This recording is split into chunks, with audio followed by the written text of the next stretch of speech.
Hello students, मैं श्यामन sir.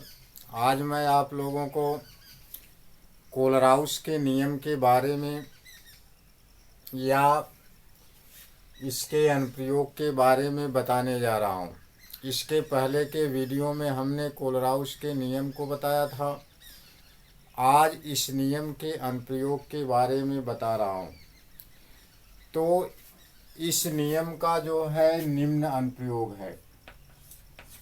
पहला number है कि दुर्बल विद्युत अपघट्य की चालकता अनंत तनुता पर ज्ञात करने के लिए कोलराउस के नियम का अनुप्रयोग किया जाता है, क्योंकि ये जो है वैद्युत अपघट्य बहुत कम मात्रा में आयनित होते हैं, जिससे इसकी गणना आसानी से नहीं किया जा सकता। तो इसका गणना आसानी से करने के लिए कोलराउस के नियम का उपयोग किया जाता है।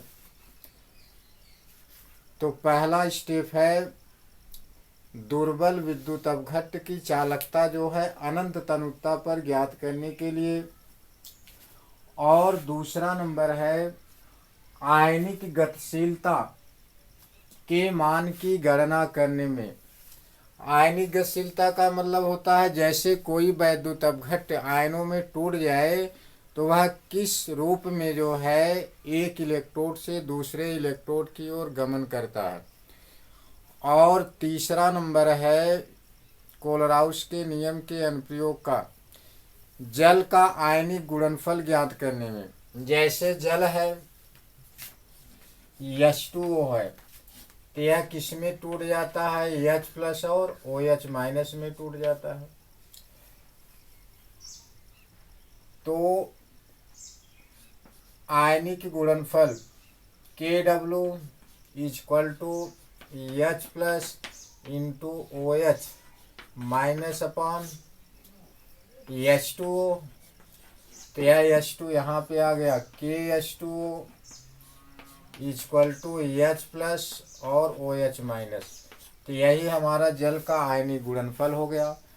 तो हाइड्रोजन आयनों तथा हाइड्रोक्साइड आयनों की सांद्रता के गुणनफल को ही क्या कहते हैं, जल का आयनिक गुणनफल कहते हैं। इसका आयनिक गुणनफल जो है कोलराउस के नियम की सहायता से ज्ञात किया जाता है। और चौथा नंबर है दुर्बल वैद्युत अपघट्य के वियोजन की मात्रा ज्ञात करने में। तो दुर्बल वैद्युत अपघट्य जो वियोजित हो जाते हैं, वियोजन का मतलब होता है जो आयनों में टूट जाते हैं। तो आयनों में टूटने पर तो वे अधिक मात्रा में चालित होते हैं। अगर जो संगुणित हो जाते हैं तो वे जुड़कर बड़े अणु बना लेते हैं, इसलिए उनकी चालकता कम हो जाती है। जबकि वियोजन की अवस्था में जो है आयनों की मात्रा बढ़ जाती है और उसकी चालकता बढ़ जाती है। अगला नंबर है इस नियम का उपयोग। पांचवा नंबर है कि इस नियम का उपयोग जो है अल्प विलेय लवणों की विलेयता की गणना करने में किया जाता है। अल्प विलेय लवण क्या है, जो जल में कम घुलते हैं, उस प्रकार के लवण की विलेयता ज्ञात करने में। जैसे लेड सल्फेट हो गया PbSO4, और लेड कार्बोनेट हो गया। इस प्रकार के लवणों की विलेयता ज्ञात करने के लिए कोलराउस के नियम का उपयोग किया जाता है। तो आज के वीडियो में बस इतना ही। अगले वीडियो में अगले टॉपिक के बारे में चर्चा करेंगे।